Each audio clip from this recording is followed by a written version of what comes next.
ہزاروں شاگردوں کو، اور جو غوث پاک کے شاگرد تھے وہ علم تو حاصل کرتے ہی تھے، لیکن اپنے علاقے میں جانے کے بعد ان کو قطبیت کا مقام بھی ملا کرتا ہے۔ غوث پاک رضی اللہ تعالیٰ عنہ عالم شریعت تھے، اس کو بار بار میں ریپیٹ کر رہا ہوں، اسی لیے کہ ولایت کو اگر کہیں پر بھی دیکھنا ہو تو علم دین کی بنیاد پر دیکھنا، شریعت مصطفیٰ کی بنیاد پر دیکھنا، محبت مصطفیٰ کی بنیاد پر دیکھنا۔ اگر یہ چیزیں نہیں ہیں تو ولایت نہیں ہے۔ ہاں کوئی جادوگر آ کر کے تمہارے پاس جادو تو دکھا سکتا ہے، اسے کرامت نہیں کہا جا سکتا۔ کرامت صرف وہی ہے جو عشق مصطفیٰ میں ڈوب کر کے دکھائے جائے۔ حضور کی محبت میں جو فدا ہے وہی کرامت دکھا سکتا ہے، باقی سب جادوگری ہے، شعبدہ بازی۔ غوث پاک رضی اللہ تعالیٰ عنہ کی سیرت طیبہ کا یہ انمول خزانہ جو آپ کو میں بتا رہا ہوں، علم دین سے دوری ہلاکت ہے۔ آپ کے خطبات کا مجموعہ ہے، آپ کے خطبات جو آپ نے خطبے دیے وہ سارے جمع ہیں ایک کتاب میں، اور اس کتاب کو میں نے پڑھا تو اکثر خطبوں میں غوث پاک علم کی تلقین کرتے اور فرماتے کہ جہالت سارے بیماریوں کی جڑ ہے، سارے گناہوں کی جڑ ہے۔ کہ آدمی جاہل رہے گا تو حرام کیا حلال کیا کچھ پتہ نہیں چلے گا، اور کفر شرک کیا ہے، ایمان و اسلام کیا یہ بھی پتہ نہیں چلے گا۔ آدمی کب کافر ہو سکتا ہے، کب مسلمان ہو سکتا ہے، جاہل رہنے پر بڑا نقصان ہے۔ غوث پاک نے بارہا تنبیہ فرمائی کہ کوئی جاہل نہ رہے، علم کی دنیا میں ضرور قدم رکھنا اور اپنے بچوں کو بھی جاہل نہ رکھنا۔ آج کے حالات پر یہ بات میں عرض کر رہا ہوں کہ مسلمانوں میں یہ کثرت سے رواج پکڑنے لگ گیا کہ بچے یوں ہی جوان ہوتے چلے گئے اور ان کو قرآن پاک کے حروف تک یاد نہیں ہو سکے، حدیث رسول کے چند جملے نہیں آتے۔ میرے عزیزو، جہالت اسی کو کہا جاتا ہے۔ تم بڑے ڈاکٹر بن گئے، تمہیں نماز جنازہ نہیں آتی، جاہل کہلاؤ گے، جاہل کہلاؤ گے۔ اسی لیے حضور پاک کی شریعت کا علم اتنا حاصل کرنا ہر مسلمان پر فرض ہے جتنا اس کی زندگی کی ضروریات میں سے ہے۔ جو چیزیں حلال ہیں، حرام ہیں، واجب اور فرض ہے، یہ تمام چیزیں سیکھنا فرض ہے آپ پر۔ قرآن پاک تجوید سے پڑھنا فرض ہے آپ پر، اس کے بغیر نماز نہیں ہے۔ وضو، غسل، طہارت کے مسائل فرض ہے سیکھنا۔ یہاں نوجوانوں کی عمر 40-50 سال کی ہو گئی، غسل کے فرائض نہیں معلوم کر سکے، وضو کے فرائض نہیں معلوم کر سکے، دیکھا دیکھی چلتا رہ گیا، جمعہ کی رکعتیں نہیں معلوم، فجر کی نماز کے طریقے نہیں معلوم۔ عزیزان گرامی وقار، اگر اسی طرح جہالت میں تم سے گناہ ہوئے تو قیامت کے دن دو سزائیں دی جائیں گی، ایک گناہ کرنے کی سزا اور ایک نہ سیکھنے کی سزا۔ علم کیوں نہیں حاصل کیا اس کی سزا الگ، اور گناہ کیوں کیا اس کی سزا الگ۔ اس لیے ماحول اپنا علم کا پیدا کرو، اپنے بچوں کو ہلکے میں نہ لینا۔ جس طرح اسکول نہ جانے پر آپ سرزنش کرتے ہیں، ڈانٹ ڈپٹ لگاتے ہیں، اسی طرح قرآن پاک کے اسباق اگر نہیں پڑھا، مدرسے کی بھی خیر خبر لیا کرو کبھی آ کر کے۔ کیوں نہیں پوچھتے کہ میرا بچہ اتنے سال سے ابھی تک قرآن مکمل کیوں نہیں کر سکا؟ آپ اپنے ماں باپ یہ ایکٹیویٹی کیوں نہیں دکھاتے اپنے بچوں کے سلسلے میں؟ کوئی بچہ 6 سال سے مدرسے میں پڑھا ہے اور ابھی پہلا پارہ بھی مکمل نہیں ہوا، کیوں نہیں کیا؟ استاد کی کوتاہی ہے یا طالب علم کی کوتاہی ہے یا گھر والوں کی کوتاہی ہے؟ میرے عزیزو، یہ علم کا ماحول تو قائم کرو، اور علم اسلام ہے، اور اسلام سے پہلے جہالت ہے۔ اسلام پورے علم کا نام ہے، جاہلوں کا یہاں کیا ہے؟ اسلام پڑھے لکھے لوگوں کا دین ہے۔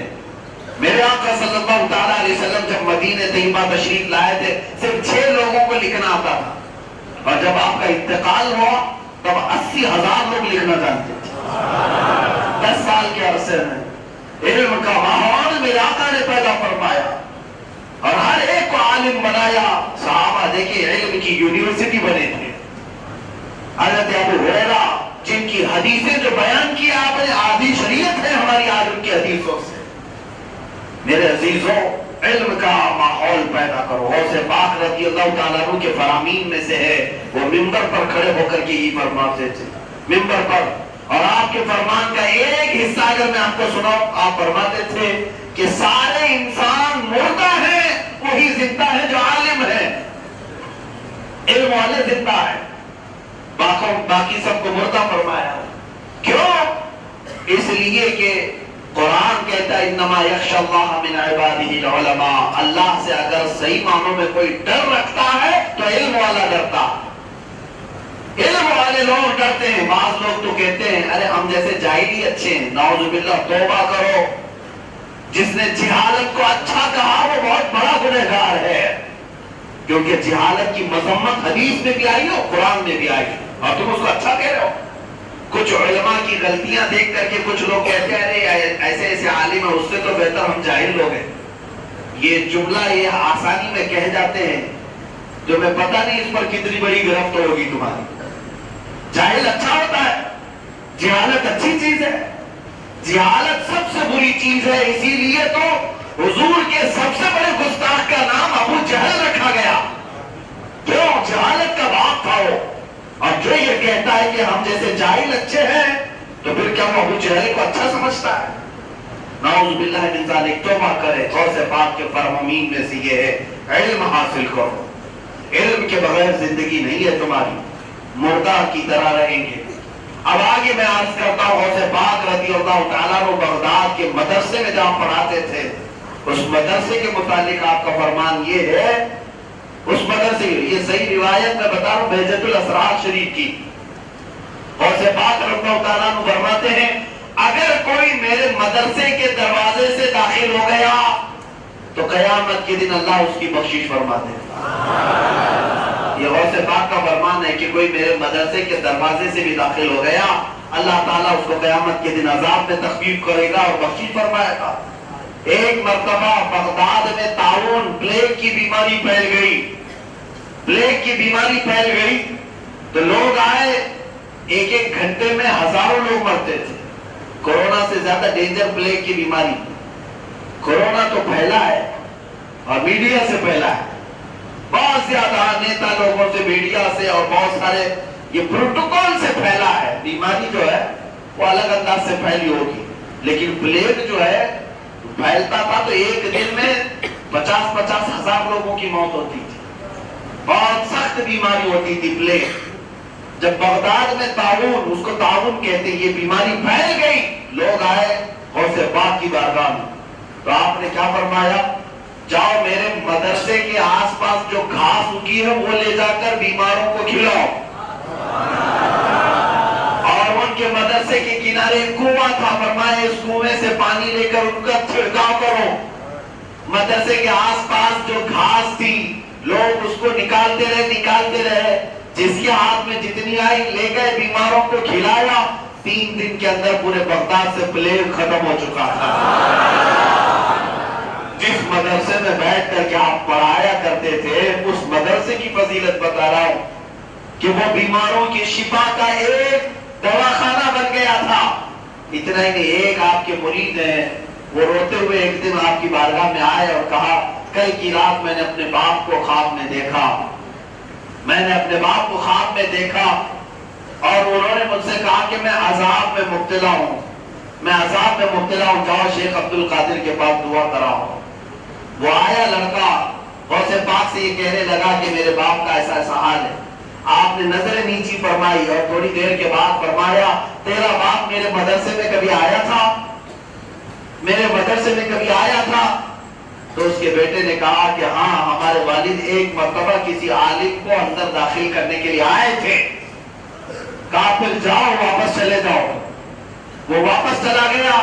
اس دن رات کو خواب میں دیکھتا ہے اس کا باپ خواب میں آیا اور کہنے لگا بیٹا مبارک ہو، تو ادھر عبد القادر جیلانی کے پاس گیا، ادھر اللہ نے مجھے اٹھا کر جنت میں بھیجا، میرا عذاب بھی ختم ہو گیا، میں تو اب باغیچوں میں ٹہل رہا ہوں، لیکن تو وہاں کی حاضری پر پابندی کرنا، جاتے آتے رہنا۔ میرے عزیزو، یہ عام لوگوں کی بولی ہوئی باتیں میں نہیں کہہ رہا ہوں، مستند کتابوں میں آئی ہوئی روایات درج کر رہا ہوں۔ غوث پاک کے مدرسے میں جا کر آئے تو قبر میں عذاب میں تخفیف ہو۔ اب آپ اندازہ کریں، یہ مدرسے کی بات بار بار اس لیے کہہ رہا ہوں، غوث پاک کے دربار میں آنے والے کی بات نہیں کیا میں نے، ان کی خانقاہ میں آنے والے کی بات نہیں کر رہا ہوں، غوث پاک کے مدرسے میں اس لیے کہ جہاں علم حاصل کیا جاتا ہے وہاں شفا بھی ہوتی ہے اور وہاں اللہ کی رحمت بھی ہوتی ہے اور وہیں سے لوگوں کی نجات بھی ہے. اس چیز کو اندازہ کرو. اور اسی وجہ سے میں کہتا ہوں ہر گلی ہر علاقے میں مدرسہ بھی قائم رکھو. مدرسہ بھی قائم ہونا چاہیے. مدرسے ہمارے دین کی حفاظت کے ضامن ہیں. یہ وسیل ہے, یہ قلعے ہیں. اور آپ جو دیکھ رہے ہیں ماحول مدرسوں کو اس طرح سے آج دیکھا جا رہا ہے دہشت گردی کے اڈے ہیں. ہاں یہ جو ماحول چل رہا ہے آتنکیوں کو یہ گڑنے لگ گئے. کیوں میاں کیوں کر رہے ہیں؟ مدرسے کیوں کر رہے ہیں؟ اس لیے کہ انہیں پتا ہے یہ مدرسے باقی رہے تو انسان بنتے رہیں اور ان کو حیوان چاہیے. ان کو صرف وہ حیوان چاہیے جو پیشاب پیتا ہو گوبر کھاتا ہو. اور یہ مدارس انسان بناتے ہیں. انسان کا مطلب معمولی نہیں ہے. انسان تاج کرامت پہن کر کے آیا ہے. یہ رب ذوالجلال کا نائب مطلق ہے. انسان عزتوں کا مالک ہوتا ہے, غلاظتوں کا نہیں. اور یہ مدرسہ سکھاتا ہے کہ حلال کیا ہے حرام کیا ہے. اور مدرسہ ہی سکھاتا ہے کہ انسان کی زندگی عروج و ارتقاء پر کیسے جاتی ہے. اسی لیے یہ مدرسے آج گڑنے لگ گئے لوگوں کو اور تکلیف ہونے لگ گئی. کبھی مدرسے کی گرانٹ ختم کر دیں گے, کبھی مدرسے میں کچھ اور ہم داخل کر دیں گے, وہ کھوس دیں گے, یہ کھوس دیں گے. یو پی میں, بہار میں, آسام میں یہ جو معاملات چل رہے ہیں ان کے پیٹوں میں یوں ہی درد نہیں ہو رہا مدرسوں کو لے کر. کچھ تو ہے مدرسے میں, کچھ تو ہے. اور انہیں بھی اچھی طرح سے معلوم ہے کہ یہاں سے کوئی دہشت گرد نکلتا نہیں ہے. یہاں سے کوئی دہشت گرد نہیں نکلتا, کوئی آتنکواد نہیں نکلتا. انہیں خود بھی پتا ہے. لیکن انہیں یہ پتا ہے کہ آتنکواد اور دہشت گرد تو نہیں نکلتے. یہ مدرسوں کو اگر باقی رکھا گیا تو ایسے ایسے عالم نکلتے ہیں جن کی زبانیں لاکھوں کے دلوں پہ راج بھی کرتی ہیں. ہم بھی تو کسی مدرسے کی پروڈکٹ ہیں. آپ کے سامنے ہم جو بیٹھے ہوئے کسی مدرسے کی پروڈکٹ ہے. اور مدرسہ مسجدیں, دیکھیں آپ مسجدیں بناتے ہیں, مسجدیں پوری تعمیر کر لیا, سنگ مرمر بھی لگا دیا, اس میں پورے جھومر بھی لگائے, پنکھے بھی لگائے, ساری چیزیں. لیکن آباد کرنے کے لیے مدرسے کا ہی کوئی آنا پڑے گا. محراب میں وہی جائے گا جو مدرسے سے آیا ہوا ہو. اب آپ جاہل کو رکھ لیتے تو الگ بات, لیکن اصول تو یہی ہے مدرسے کا پڑھاؤ یا تو حافظ قرآن ہوگا یا عالم دین ہوگا, وہ محراب میں جاتا ہے. مسجد 50 کروڑ کی بھی کیوں نہ بن جائے, لیکن ایک غریب کسان کا بیٹا حافظ قرآن ہو تو وہی مسجد کو آباد کرتا ہے. ہاں, سیٹ لوگ مسجدیں بناتے ہوں گے لیکن مدرسے جو ہے مسجدوں کے امام تیار کرتے ہیں. مدرسوں کے امام بنانا اور ہے. اسی لیے غوث پاک رضی اللہ تعالیٰ نے پوری زندگی بھر مدرسے پر توجہ دی. مدرسے کا بہت بڑا آپ نے خیال فرمایا. یہاں تک کہ جس گدی پر آپ بیٹھے یہ عام لوگوں کی گدی نہیں تھی, یہ امام غزالی کی گدی تھی. جہاں سے امام غزالی درس دیا کرتے تھے غوث پاک اس پر بیٹھے. اور ایک وقت میں جب آپ خطاب کرتے, روایتیں بتاتی 70,000 کا مجمع سنا کرتا تھا. 70,000 کا مجمع. یہاں مائک لگا کر کے بھی ابھی ہمیں تکلیف ہو رہی ہے, ہم اپنی آواز نہیں پہنچا پاتے. لیکن وہ سلطان الاولیاء اس زمانے میں 70,000 سے جب خطاب کرتے تو روایات یہ ہے کہ پہلی صف والا جیسے سنتا ویسے آخری صف والا بھی سنتا. عزیزان گرامی وقار, اب یہ علم کی بات آئی ہے تو یہی بات میں عرض کر رہا ہوں کہ آپ کے خطبات غوث پاک آپ پڑھ لیں, اس میں آپ نے جو تلقین فرمائی سب سے زیادہ علم کی تلقین فرمائی. علم کی طرف آؤ, علم کی طرف آؤ, علم کی طرف آؤ. اور بے علم اور جاہل لوگ پوری دنیا کے لیے نقصان دہ ہیں, امت کے لیے بھی نقصان دہ. اور اسی لیے تو حدیث پاک میں یہ بھی ملتا ہے قیامت کی نشانیوں میں سے, قیامت کی نشانیوں میں سے ایک نشانی یہ بھی ہے اذا حسد الامر الى غیر اہلہ فانتظر الساعہ. میرے آقا فرماتے دین کے معاملات جاہلوں کے ہاتھ میں چلے جائیں گے تو تم قیامت کا انتظار کرو. قیامت کے قریب یہی سب چیزیں ہونے لگ جائیں گی, یہی سب چیزیں ہونے لگ جائیں گی. مجھے ایک بات ابھی یاد آتی ہے, امام صاحب کو